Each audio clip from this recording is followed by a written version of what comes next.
his cancer treatment? I don't understand. I mean, it seems to me, from the outside looking in, and I'm not much of a royal watcher, is why Charles doesn't just grab his two boys and go, I'm the king, you both have to sit in the same room at the same time and sort this out. But it seems to me what happens is it's sort of the royal households via all of their apparatchiks just communicate with each other and they don't actually talk to one another as humans. Well, that might, on the face of it, seem a sensible suggestion, but there's a complete breakdown of trust with Harry from William's perspective, because any time he said anything, he's gone and spilled the beans, and whether it be in a Netflix documentary or in Spare, and William just feels that his brothers let the side down, and until he shows a degree of contrition, William is not remotely interested, although Harry seems to think he's completely innocent in all this and that his grievances are real. Now, of course... A man walks alone, across an ocean, through the gates, into the quiet stone silence of a chapel. His head is bowed not for the cameras, but for a grandmother he loved. This is not a strategy, this is not a PR stunt, this is a pilgrimage. And yet, from the commentary boxes of certain corners of the media, a familiar, tired refrain echoes, they don't trust him. Today, we are not just going to challenge that narrative. We're going to dismantle it. We're going to explore what trust truly means, and in doing so, reveal a story not of a rogue prince, but of a profound and painful rupture in understanding. Let's speak of trust. Trust is not a one-way street.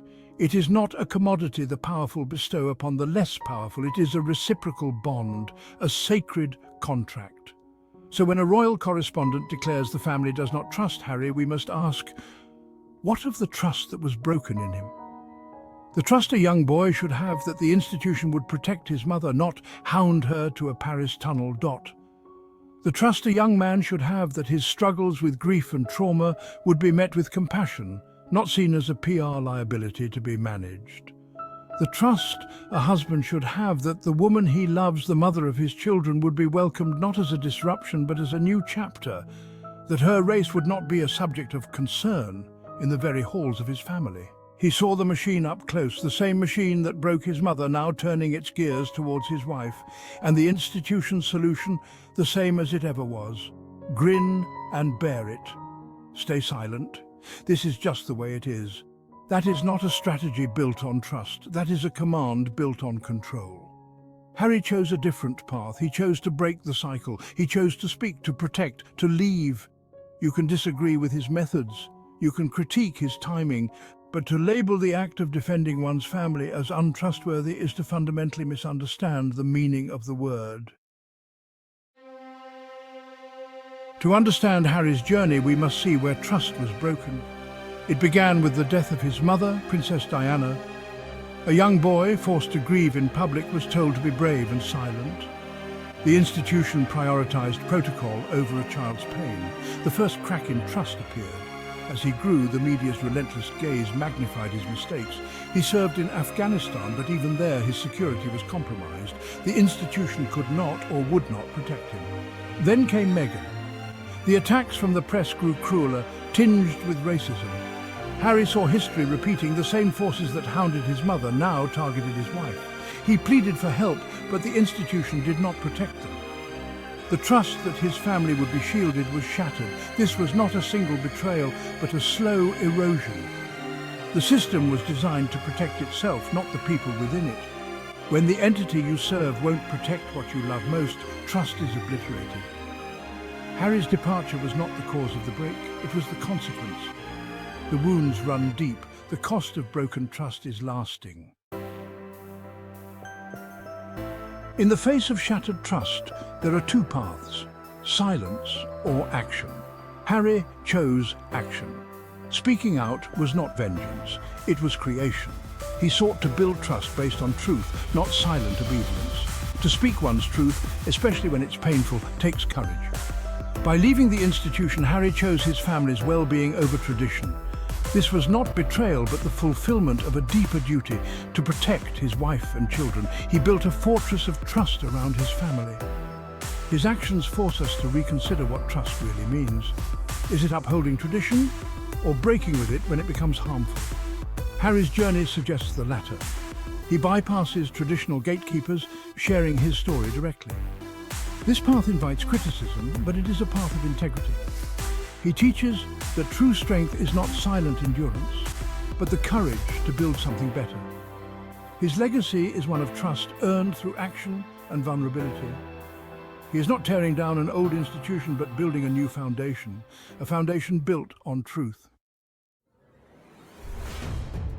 Why does Harry's independence provoke such fury? It's not about his actions, but what they represent, a loss of control.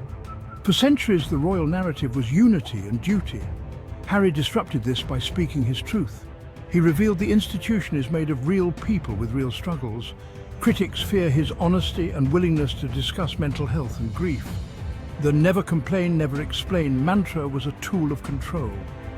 Harry pulled back the curtain, exposing the human cost. The fury is from those desperate to close the curtain again. They fear his independence and the shift in power it represents.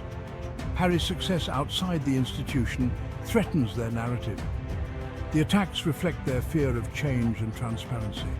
Harry represents authenticity over protocol, mental health over silence. Duty, for him, is making a positive impact, not silent obedience. The noise is not a measure of his flaws, but of the threat he poses to an old order. He is helping build a future rooted in truth. To know a person, look at their actions, not their critics. Trust is built on consistent, meaningful action. Look at Harry's work, the Invictus Games, a global platform for wounded veterans. He's kept his promise to them year after year. In Africa, he co-founded Centre Bali to support children affected by HIV. This is quiet, dedicated service, building relationships, helping the vulnerable. The true measure of the man is found in these acts, not in palaces or headlines. He's built a safe life for his family, away from toxic scrutiny. This is the ultimate expression of trust, a father's promise to protect. Let's redefine trust. It's not silence or obedience, but love, truth, and courage. Harry's journey shows that when an old system breaks its promise, you have the right to build a new one. He upholds trust with veterans, vulnerable children, and his family. We must question easy narratives and ask who really broke the trust. Integrity is not staying in line, it's having the courage to walk your own path. Trust is built on action, not words. It's a legacy of love and protection. Harry's story is a lesson in building trust where it matters most. So the next time you hear someone ask, "Can the royal family trust Harry?" Pause. Ask a better question. Ask if the institution has ever truly earned the trust of the son, the husband, and the father who simply wanted to break the cycle and build a healthier, happier life. He is not the one who broke the trust. He is the one who had the courage to demand a different kind of bond. One not based on silence and suffering, but on truth, on protection, and on unconditional love. And there is nothing more trustworthy than that.